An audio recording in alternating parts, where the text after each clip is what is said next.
अध्याय एक rich dad poor dad Robert Kiyosaki अनुसार मेरे दो डैडी थे, एक अमीर और दूसरे गरीब।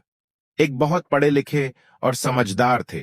वे पीएचडी थे और उन्होंने ने अपने 4 साल के अंडर ग्रेजुएट कार्य 2 साल से भी कम समय में कर लिया था।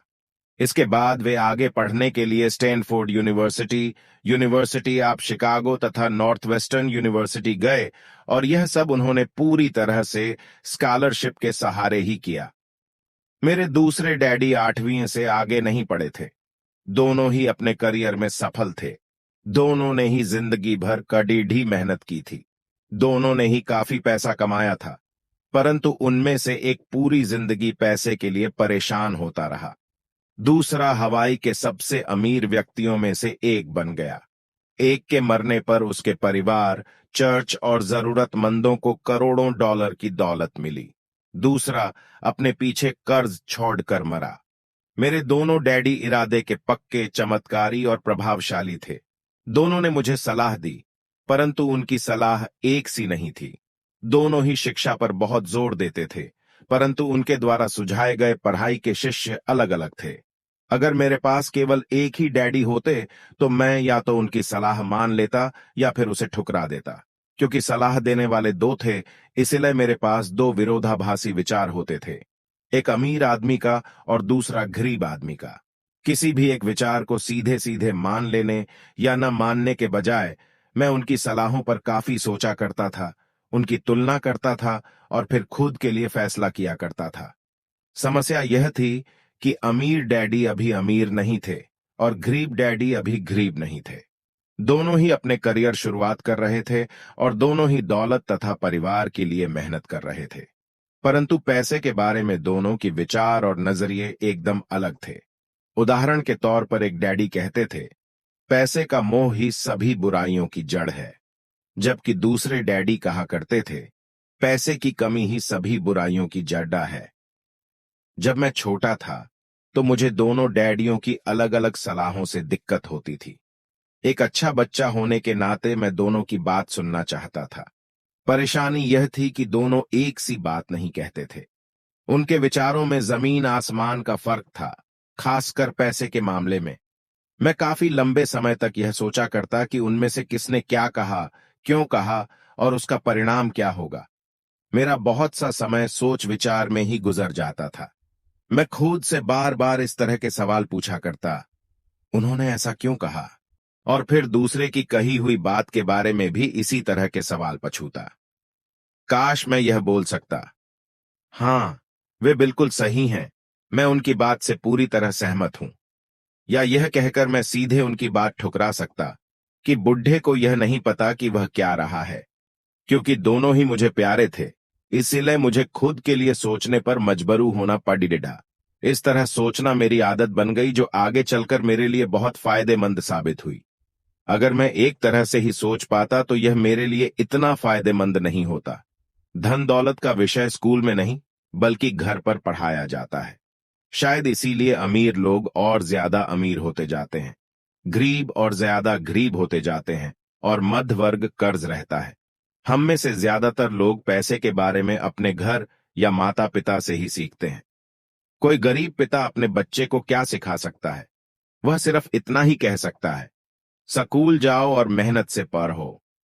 हो सकता है वह बच्चा अच्छे नंबरों से कॉलेज की पढ़ाई पूरी कर ले, फिर भी पैसे के मामले में उसकी मानसिकता और उसका सोचने का ढंग एक गरीब आदमी जैसा ही बना रहेगा। यह सब उसने तब सीखा था जब वह छोटा बच्चा था। धन का विषय स्कूल में नहीं पढ़ाया जाता।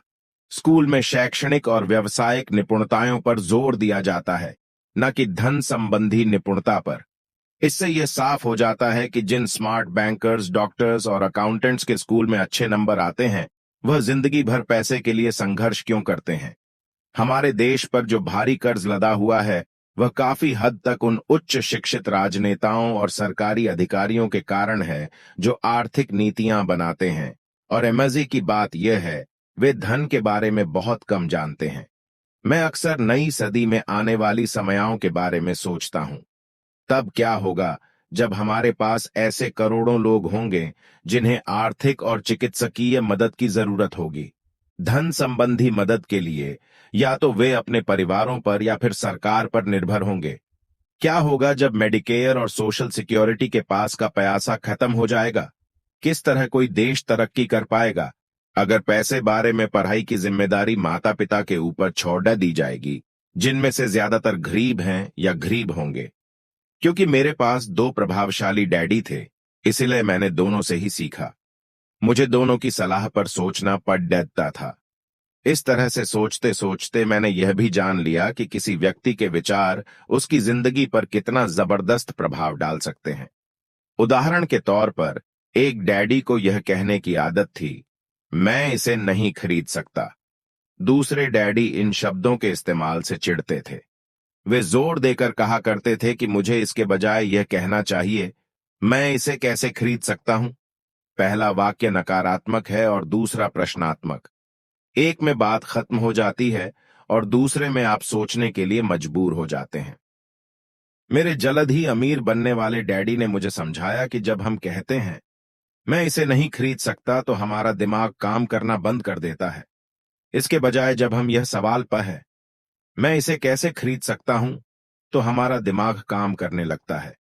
उनका यह मतलब नहीं था कि आपका जिस चीज पर दल आ जाए उसे खरीद ही लें। वे लगभग दीवानगी की हद तक अपने दिमाग को कसरत करवाना चाहते थे, क्योंकि उनके ख्याल से दिमाग दुनिया का सबसे ताकतवर कंप्यूटर है। मेरा दिमाग हर रोज तेज होता जाता है, क्योंकि मैं इसकी कसरत करता रहता हूं। यह जितना तेज होता जाता है, मैं इसकी मदद से उतना ही ज्यादा पैसा कमा सकता हूं। उनका मानना था कि मैं इसे नहीं खरीद सकता कहना दिमागी आलस की पहचान है। हालांकि दोनों ही डैडी अपने काम में कड़ड़ी मेहनत करते थे, परंतु मैंने देखा कि पैसे के मामले में एक डैडी की आदत यह थी कि वे अपने दिमाग को सुला देते थे और दूसरे डैडी अपने दिमाग को लगातार कसरत करवाते रहते थे। इसका दीर्घकालीन परिणाम यह हुआ कि एक डैडी आर्थिक रूप से बेहतर अमीर होते चले गए, जबकि दूसरे डैडी लगातार कमजोर होते गए। इसे इस तरह से समझे कि एक व्यक्ति हर रोज कसरत करने के लिए जिम जाता है, जबकि दूसरा व्यक्ति अपने सोफे पर बैठकर टीवी देखता रहता है। शरीर की सही कसरत से आप ज्यादा तंदुरुस्त हो सकते हैं और दिमाग की सही कसरत से आप ज्यादा अमीर हो सकते हैं। आलस्य से स्वास्थ्य और धन दोनों का नुकसान होता है। मेरे दोनों डैडियों की विचारधारा में जमीन आसमान का अंतर था। एक डैडी की सोच थी कि अमीरों को ज्यादा टैक्स देना चाहिए ताकि बेचारे गरीबों को ज्यादा फायदा मिल सके, जबकि दूसरे डैडी कहते थे, टैक्स उन लोगों को सजा देता है जो उत्पादन करते हैं और उन लोगों को इनाम देता है जो उत्पादन नहीं करते। एक डैडी सिखाते थे, मेहनत से पढ़ो ताकि तुम्हें किसी अच्छी कंपनी में नौकरी मिल जाए, जब एक दूसरे डैडी की सीख यह थी, मेहनत से पढ़ा हो ताकि तुम्हें किसी अच्छी कंपनी को खरीदने का मौका मिल जाए। एक डैडी कहते थे, मैं इसलिए अमीर नहीं हूं क्योंकि मुझे बाल बच्चों को पालना पड़ता है। दूसरे डैडी कहते थे, मुझे इसलिए अमीर बनना है क्योंकि मुझे बाल बच्चों को पालना है। एक डैडी डिनर की टेबल पर पैसे और बिजनेस के बारे में बात करने के लिए हमेशा प्रोत्साहित करते थे। दूसरे डैडी भोजन करते समय पैसे की बात करने के लिए मना करते थे। एक का कहना था, जहां पैसे का सवाल हो सुरक्षित कदम उठाओ, खतरा मत उठाओ। दूसरे का कहना था, खतरों का सामना करना सीखो। एक का मानना था, हमारा घर ही हमारा सबसे बड़ा निवेश और हमारी सबसे बड़ी संपत्ति है। दूसरे का मानना था, मेरा घर मेरा दायित्व है और अगर आपका घर आपकी नजर में आपका सबसे बड़ा निवेश है तो आप गलत हैं। दोनों ही डैडी अपने बिल समय पर चुकाते थे, परंतु उनमें से एक सबसे पहले अपने बिल चुकाता था, जबकि दूसरा सबसे आखिर में। एक डैडी का यह मानना था कि कंपनी या सरकार को आपका ध्यान रखना चाहिए और आपकी जरूरतों को पूरा करना चाहिए। वे हमेशा तनख्वाह में बढ़ोतरी, रिटायरमेंट योजनाओं, मेडिकल लाभ, बीमारी की छुट्टी, छुट्टियों के दिन और बाकी सुविधाओं के बारे में चिंतित रहते थे। वे अपने दो चाचाओं से बहुत प्रभावित थे जो सेना में चले गए थे और 20 साल के सक्रिय जीवन के बाद उन्होंने अपने रिटायरमेंट और जीवन भर के आराम का इंतजाम कर लिया था। वे मेडिकल लाभ के विचार को पसंद करते थे और सेना द्वारा अपने रिटायर्ड कर्मचारियों को दी जा रही सुविधाओं की भी तारीफ करते थे। उन्हें विश्वविद्यालय का टेन्योर सिस्टम भी काफी पसंद था। कई बार नौकरी से आजीवन मिल रही सुरक्षा और नौकरी के लाभ नौकरी से ज्यादा महत्वपूर्ण हो जाते हैं। वे अक्सर ये कहते थे, मैंने सरकार के लिए बहुत मेहनत से काम किया है और इसलिए बदले में मुझे ये लाभ मिलने चाहिए। दूसरे डैडी पूरी तरह से आर्थिक स्वावलंबन में विश्वास करते थे। वे सुविधाभोगी मानसिकता के विरोधी थे। वे यह मानते थे कि इस तरह की मानसिकता लोगों को कमजोर और आर्थिक रूप से जरूरतमंद बनाती है। उनका पक्का विश्वास क आदमी को आर्थिक रूप से सक्षम होना चाहिए। एक डैडी कुछ डॉलर बचाने के लिए परेशान रहे। दूसरे डैडी एक के बाद एक निवेश करते रहे। एक डैडी ने मुझे बताया कि अच्छी नौकरी तलाशने के लिए अच्छा सा बायोडाटा कैसे लिखा जाए। दूसरे ने मुझे यह सिखाया कि कैसे मजबूत व्यवसायिक और वित्तीय योजनाएं लिखी जाएं जिससे मैं नौकरियां दे सकूं। दो प्रभावशाली डैडियों के साथ रहने के कारण मुझे यह विश्लेषण करने का मौका मिला कि उनके विचारों का उनके जीवन पर कितना प्रभाव हो रहा है। मैंने पाया कि दरअसल लोग अपने विचारों से ही अपने जीवन को दिशा देते हैं। उदाहरण के तौर पर मेरे गरीब डैडी हमेशा कहा करते थे, मैं कभी अमीर नहीं बन पाऊंगा, और उनकी यह भविष्यवाणी सही साबित हुई। दूसरी तरफ मेरे अमीर डैडी हमेशा खुद को अमीर समझते थे। वे इस तरह की बातें करते थे, मैं अमीर हूं और अमीर लोग ऐसा नहीं करते। एक बड़े आर्थिक झटके के बाद जब वे दिवालियेपन की कगार पर थे, तब भी वे खुद को अमीर आदमी ही कहते रहे। वे अपने समर्थन में यह कहते थे, गरीब होने और पैसा ना होने में फर्क होता है। पैसा पास में ना होना अस्थायी होता है, जबकि गरीबी स्थायी है। मेरे गरीब डैडी यह भी कहते थे, मेरी पैसे में कोई रुचि नहीं है या पैसा महत्वपूर्ण नहीं है। मेरे अमीर डैडी हमेशा कहते थे, पैसे में बहुत ताकत है। हो सकता है हमारे विचारों की ताकत को कभी भी मापा न जा सके या फिर उन्हें पूरी तरह से समझा न जा सके। फिर भी बचपन में ही मैं यह समझ गया था कि हमें अपने विचारों पर ध्यान देना चाहिए और अपनी अभिव्यक्ति पर भी। मैंने देखा कि मेरे गरीब डैडी इसलिए गरीब नहीं थे क्योंकि वे कम कमाते थे, बल्कि इसलिए गरीब थे क्योंकि उनके विचार और काम गरीबों की तरह थे। दो डैडी होने के कारण बचपन से ही मैं इस बारे में बहुत सावधान हो चला था कि मैं किस तरह की विचारधारा अपनाऊं। मैं किसकी बात मानूं, अपने अमीर डैडी की या अपने गरीब डैडी की। हालांकि दोनों ही शिक्षा और ज्ञान को बहुत महत्वपूर्ण मानते थे, परंतु क्या सीखा जाए इस बारे में दोनों की राय अलग अलग थी।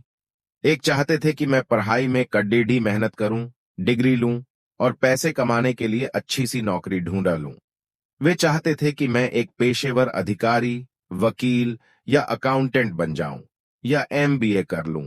दूसरे डैडी मुझे प्रोत्साहित करते थे कि मैं अमीर बनने का रहस्य सीख लूं, यह समझ लूं कि पैसा किस तरह काम करता है और यह जान लूं कि इससे अपने लिए कैसे काम लिया जाता है। मैं पैसे के लिए काम नहीं करता, इन शब्दों को वे बार बार दोहराया करते थे। पैसा मेरे लिए काम करता है। 9 वर्ष की उम्र में मैंने यह फैसला किया कि पैसे के बारे में मैं अपने अमीर डैडी की बात सुनूंगा और उनसे सीखूंगा। यह फैसला करने का मतलब था अपने गरीब डैडी की बातों पर ध्यान न देना। हालांकि उनके पास कॉलेज की बहुत सी डिग्रियां थीं, जो मेरे अमीर डैडी के पास नहीं थी।